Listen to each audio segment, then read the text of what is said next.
La Renaissance, à Padoue, en Italie, un professeur de médecine du nom de Santorio Santorio cherche un moyen de suivre l'évolution de la fièvre de ses malades.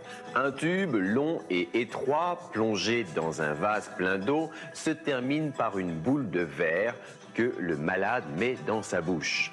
Selon sa température, le niveau de l'eau varie dans le tube. Santorio inscrit 2 marques sur son appareil de façon à pouvoir comparer ses mesures.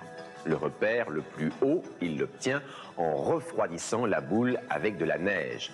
Le plus bas, en chauffant la boule avec une bougie. Il divise ensuite régulièrement l'espace entre les deux par des graduations.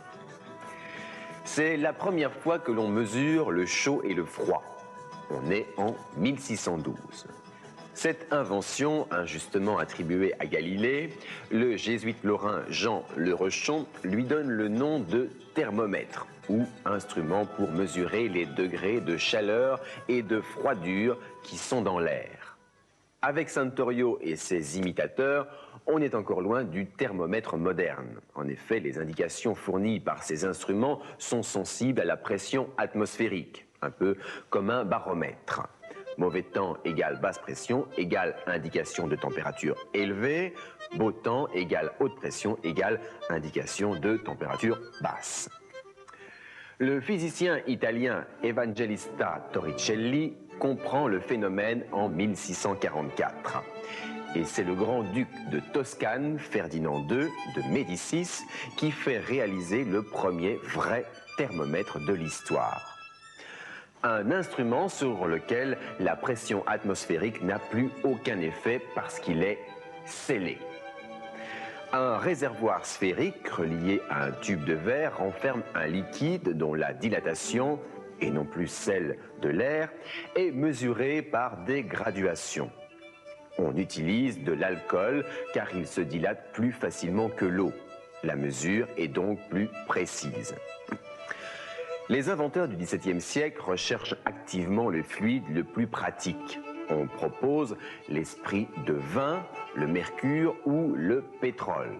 Newton lui suggère l'huile de lin. On ne s'accorde pas non plus sur les points de repère. Finalement, la température de la glace fondante et celle de l'eau bouillante recueillent le plus d'avis favorables. Reste la question de la graduation.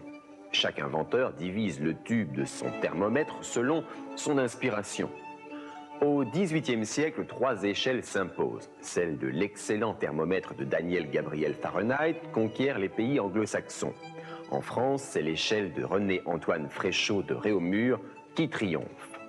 Le physicien suédois Anders Celsius propose, lui, de diviser la distance entre la température de la glace fondante et de l'eau bouillante en 100 graduations d'une valeur d'1 degré.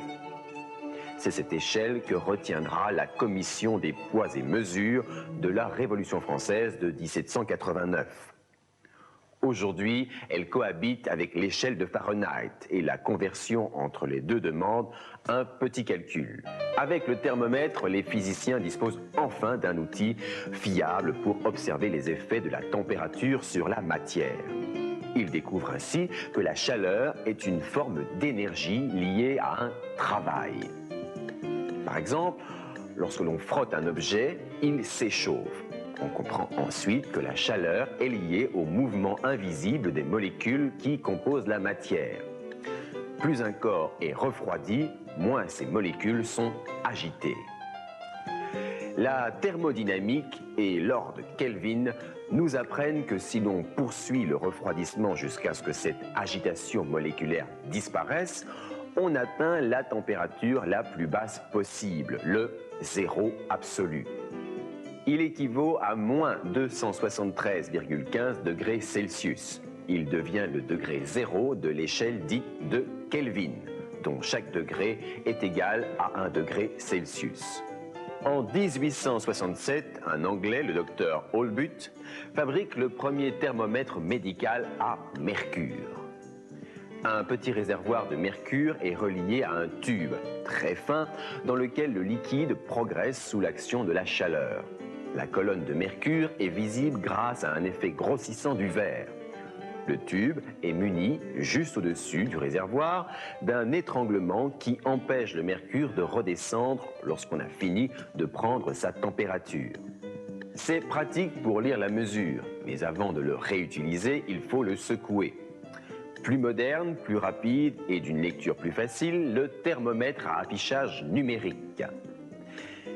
Ici, ce n'est plus une affaire de dilatation, mais d'électronique.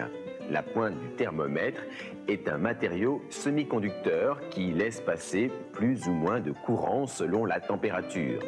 Un circuit électronique mesure ce courant et le traduit en degrés qui s'affichent sur un écran à cristaux liquides.